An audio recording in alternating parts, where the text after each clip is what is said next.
PRAN கறி மாதிரி போட்டு அதை மிக்ஸ் பண்ணிட்டு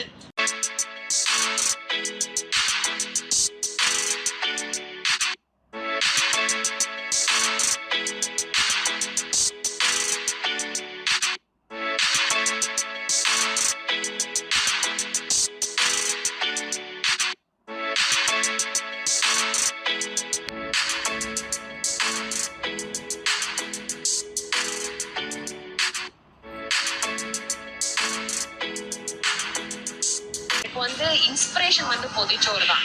பட் வந்து அது பொதிச்சோறு வந்து வாழையில பண்ணுவாங்க. நமக்கு இங்க வந்து வாழையில கேட்டேன் நானே, வாழையில கொடுக்க மாட்டாங்க, ஏன்னா அந்த இன்கிரீடியன்ஸ்ல வாழையில இல்லைன்னு சொல்லிட்டாங்க.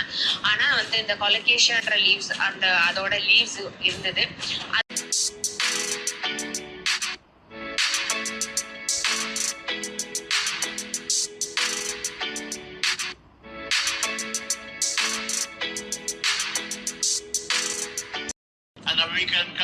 கிளீன் பண்ணுற மாதிரி அதை ஃபோல்ட் பண்ணி அதை வந்து ஸ்டீம் பண்ணிக்கலாம். ஸ்டீம் இல்ல, அதை சுட்டு எடுக்கிறேன்னு சொல்லுவாங்க தெரியுமா, அந்த மாதிரி பண்ணேன். சுட்டு எடுத்தீங்க? சுட்டு எடுத்தேன், சட்டியில சுட்டு எடுத்தேன். ஓ, அதுதான் அந்த கூட வச்சிருந்தீங்களா?